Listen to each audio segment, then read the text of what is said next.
Hello दोस्तों, स्वागत है आपका मेरे चैनल माइंडसेट सॉल्यूशन में। आज हम एक बहुत ही इम्पोर्टेंट टॉपिक को डिस्कस करने जा रहे हैं जिसका नाम है क्लोजिंग डिप्थोंग। हिंदी में इसे समापन द्विस्वर कहते हैं। तो आइए हम इस क्वेश्चन को आज सॉल्व करते हैं। तो क्वेश्चन है हमारा, व्हाट इज़ क्लोजिंग डिप्थोंग, मतलब समापन द्विस्वर किसे कहते हैं। तो पहले इसके डेफिनेशन को हम इंग्लिश में देख लेते हैं।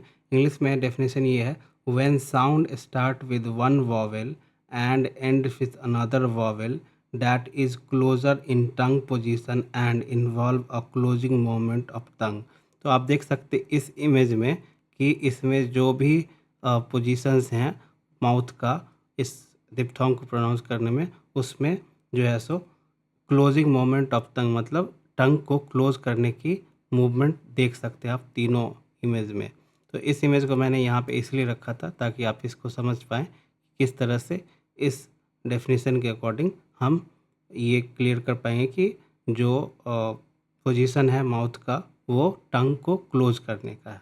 अब इसके हिंदी डेफिनेशन को पढ़ेंगे तो जब किसी भी शब्द के उच्चारण में ध्वनि एक स्वर से दूसरे स्वर से शुरू होकर दूसरे स्वर पर ख़त्म हो जाएगा और उसमें जीभ यानी टंग को बंद करने की प्रक्रिया भी शामिल हो, उसे समापन द्विस्वर यानी क्लोजिंग डिप्थोंग कहेंगे। तो देख सकते हैं आप इस इमेज के थ्रू मैंने आपको यहाँ भी दिखाया है कि किस तरीके से यहाँ पे जो जीभ को बंद करने की प्रक्रिया शामिल है। अब इसके जो प्रकार है वो 5 हैं। मैंने ऑलरेडी यहाँ पे लिख दिया, there are 5 types of closing diphthong. 5 प्रकार के समापन द्विस्वर होते हैं।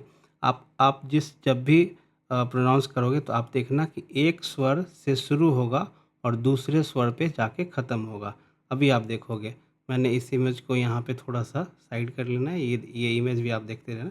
जब फर्स्ट एग्जांपल हम पढ़ेंगे आई, तो आप जब आई को प्रोनाउंस करोगे तो ये आई आ से शुरू हुई और ई पे जाके ख़त्म, मतलब एक स्वर से शुरू हुई और दूसरे स्वर पे जाके ख़त्म हो गई। यही तो डेफिनेशन में था कि एक स्वर से दूसरे स्वर पे जाके ख़त्म होगी और जो पोजीशन होगा माउथ का उसमें टंग को क्लोज करने की प्रक्रिया जहाँ होगी उसे क्लोजिंग डिप्थोंग कहेंगे। दूसरा आप देख लो, जो एग्जाम्पल है वो है ओ ई, प्रोनाउंसिएशन इसका ये है। अब हम जैसे बॉय को प्रोनाउंस करेंगे तो ओ ई आएगा ही, तो फर्स्ट वॉवेल से शुरू बॉय एंड ई पे जाके ख़त्म हो गया। उसी तरह वॉइस में आप देखना ओ ई वॉइस, तो ओ फर्स्ट वॉवेल शुरू हुआ और ई पे जाके ख़त्म हुआ वॉइस। इसमें थर्ड है हमारा ए ई, तो क्या हम लोग जैसे केक को प्रोनाउंस करते हैं केक, तो ई का प्रोनाउंस आ रहा है तो ए से शुरू हुआ और ई पे जाकर ख़त्म हो गया। इसी तरह पेन में हम लोग जब प्रोनाउंस करेंगे तो ए ई का साउंड आएगा, ए से शुरू होगा और ई पे ख़त्म हो जाएगा। सिमिलरली आ ऊ हमारा नेक्स्ट है, फोर्थ डिप्थोंग है, जिसमें हम आउट को प्रोनाउंस करेंगे तो आ ऊ का उच्चारण आ रहा है, मतलब प्रोनाउंसिएशन आ रहा है, तो आप देखना आ से शुरू हुआ और ऊ पे ख़त्म हो गया। हाउस में प्रोनाउंस करेंगे तो इसी तरह आ से शुरू होगा और ऊ पे ख़त्म हो जाएगा।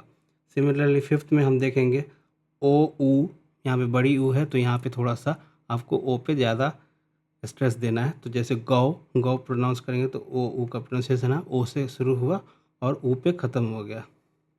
फिर है हमारा स्नो में जैसे हम प्रोनाउंस करेंगे तो ओ पे शुरू हुआ और ऊ पे ख़त्म हो गया। लो में प्रोनाउंस करेंगे तो लो, तो ओ से शुरू हुआ और ऊ पे ख़त्म हो गया।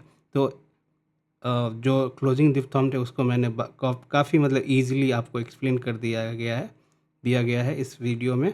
वीडियो अच्छा लगा है तो आप इस वीडियो को लाइक करें, शेयर करें, सब्सक्राइब करें और मुझे कमेंट में ज़रूर बताएं कि आपको अगले किस टॉपिक पे वीडियो चाहिए। मैं उस पर डिस्कस करके वीडियो बना दूंगा। Thanks for watching.